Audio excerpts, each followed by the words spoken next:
Olá, meus seguidores e minhas seguidoras e simpatizantes do canal Enfermeira Clara Educa. Gente, hoje eu vou dar sequência naquele assunto das escolas para lecionar curso de enfermagem. Ou seja, quem pretende ser professor de enfermagem agora que já terminou sua pós-graduação em docência ou em qualquer curso da área da educação que o habilite, já passou pelo Corém, já registrou seu certificado e agora já possui a carteirinha de especialista em docência. Muito bem! Agora você está procurando aquela escola. Eu já dei as dicas, de como encontrar uma boa escola para ensinar enfermagem, quais são os cuidados que devemos ter na hora de escolher a escola. E hoje eu vou falar do processo seletivo, tá? Então, digamos que o seu currículo foi selecionado ou que de repente você passou na escola para verificar, como é feito a admissão de um professor, gostaram da conversa com você, ficaram com o seu currículo e você foi chamado para o processo seletivo, tá bom, gente? Então, estamos nessa fase para vocês se localizarem aí.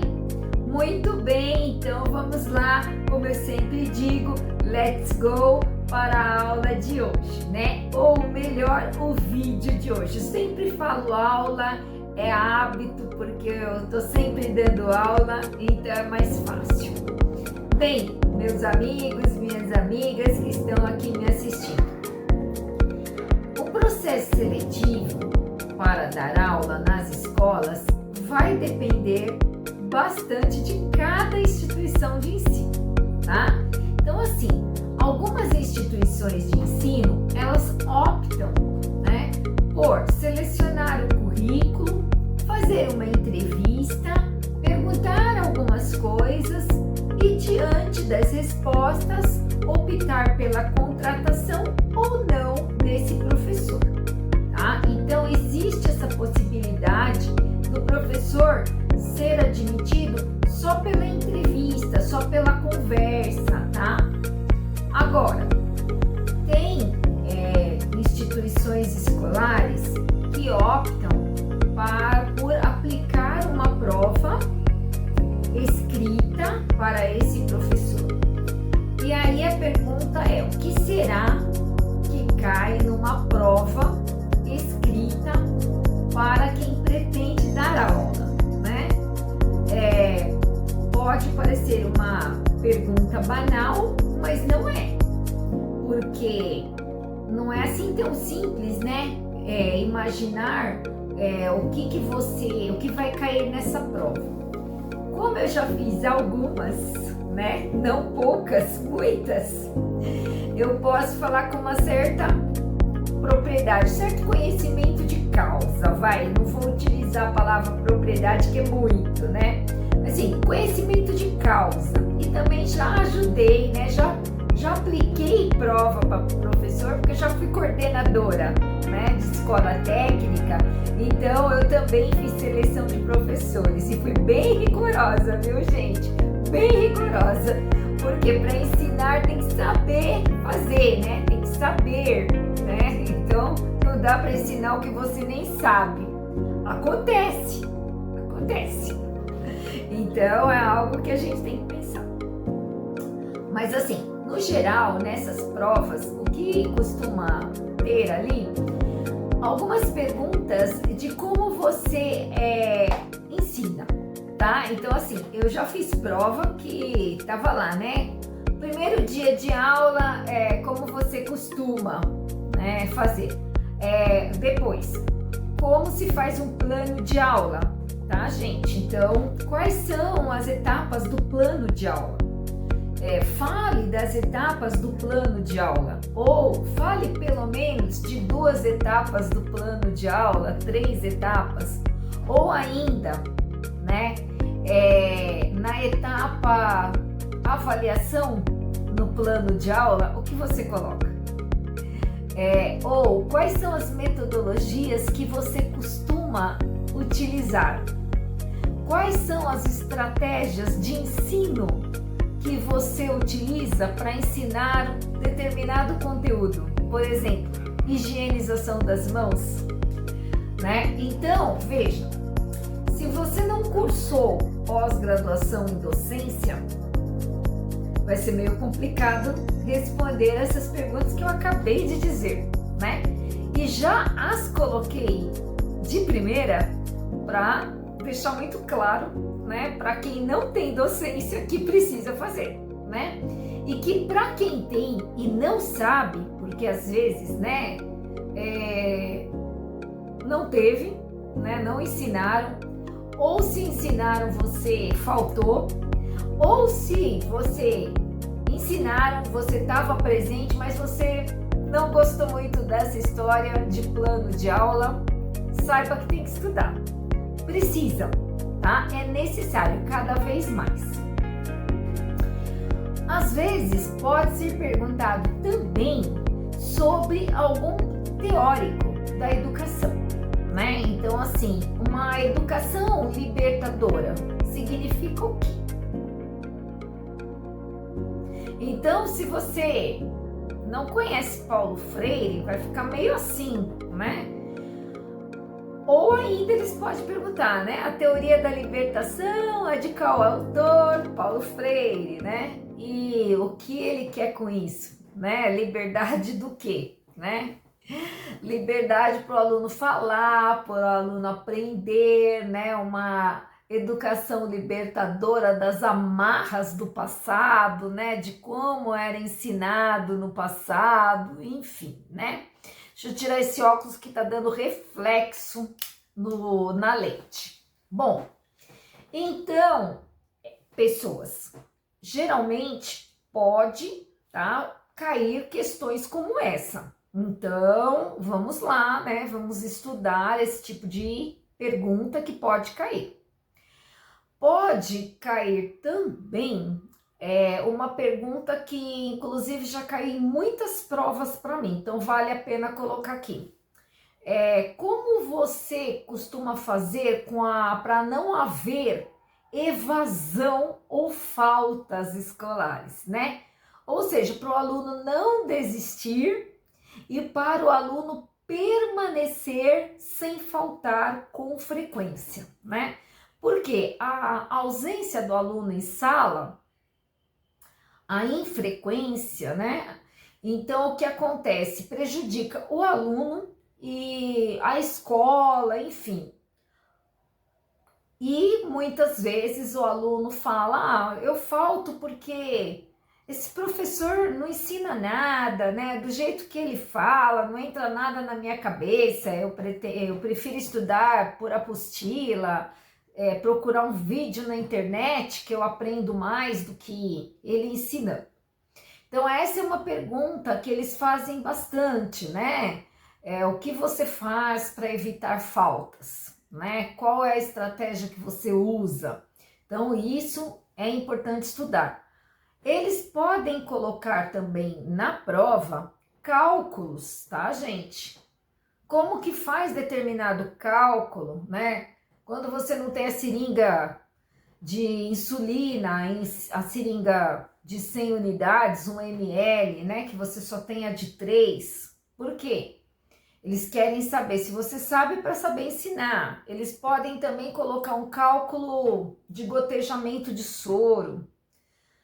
Uma pergunta, quando o soro está atrasado, o que que faz? Né? Quais são os cuidados de enfermagem com o dreno de tórax? Pode também ter alguma pergunta relacionada a isso. Ou seja, eles querem saber se você sabe ensinar, tem estratégia e boa metodologia, se você sabe manter o aluno presencial vindo, se interessando, né? Mesmo que seja online, mas que ele esteja atento e participe das aulas.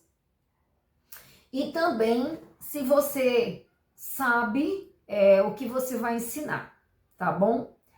A prova teórica costuma ser assim. Agora, algumas escolas, além da prova teórica, eles pedem também para você fazer um procedimento no laboratório, tá? Então, eu já passei por essa situação. A escola fez dessa maneira. Então, você vai para o laboratório e eles pedem, né? Eles deixam lá o material, fala, prepara um soro, né? Monta uma seringa com agulha e aspira a medicação. Colocam lá uma prescrição médica e pedem para você fazer o cálculo, preparo e simular a administração. Pode acontecer, tá? Então, isso existe. Se preparem para isso. Como eu vou me preparar? Se prepare para todas essas etapas, né? Imagine que vá haver todas essas etapas. Uma outra estratégia é se você conhece algum professor dessa escola, o que não é complicado. Às vezes um professor indica o outro, né? Olha, eu conheço a Clara, ela quer dar aula aqui também, tá com disponibilidade de tempo, então vamos lá, tá? Tem escolas que optam por você preparar um plano de aula e dar uma aula desse plano, tá? Então é realmente uma simulação da aula. Eles vão falar para você montar uma aula, né? Não vão falar em plano de aula, eles vão simplesmente falar, olha, elabora uma aula sobre antibiótico terapia, tá? E você vai dar essa aula durante 15 minutos. Então, no dia você chega lá, se você fez o plano de aula, dá para ver. Principalmente porque você vai entrar com uma pastinha com o plano de aula feito e vai entregar para a banca, né? Porque aí você vai dar aula para uma banca numa sala de aula, né? E se você utilizou, né, vai usar metodologia através de PowerPoint, slides, né? Eles vão ver se você sabe abrir os slides, né? Sabe como são os seus slides, a elaboração deles, tá, gente? Se você optou por uma aula expositiva sem slides, e ele vai ver, né? Eles verão a banca. Geralmente essa banca é composta pelo coordenador e por alguns professores que já têm um tempo na casa, tá? Então, essa também é uma maneira de avaliar o professor. É uma maneira de processo seletivo. Tem lugares que hoje, além de pedir o currículo normal, né? Eles pedem também o memorial. O memorial pessoal, ou seja, a pessoa contando a história dela, mas não da vida pessoal, né? Me casei com 20 anos, tenho tantos filhos, não, nada disso. É a história de vida profissional e acadêmica, tá? Então, assim, me formei na faculdade X, né?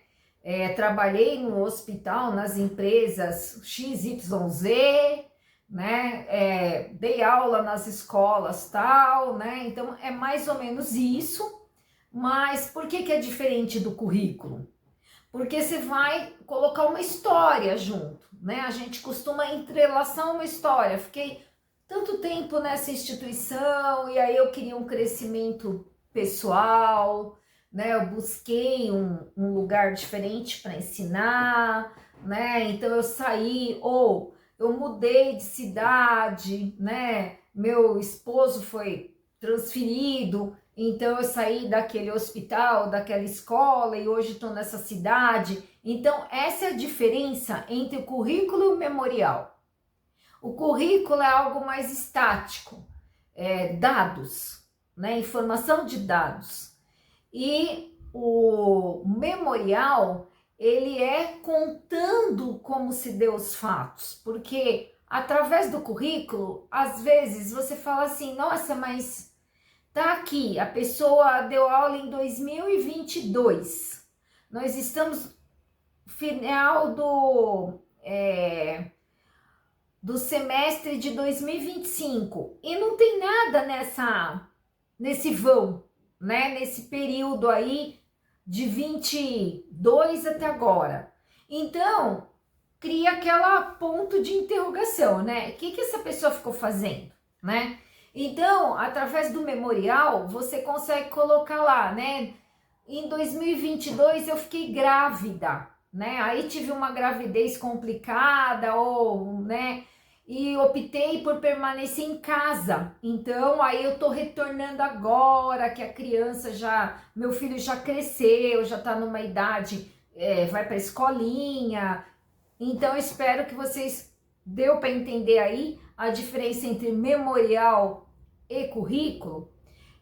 Futuramente eu vou fazer um vídeo falando sobre memorial. Tem sido muito solicitado, não apenas para emprego, como para você entrar também em processo seletivo estricto sensu.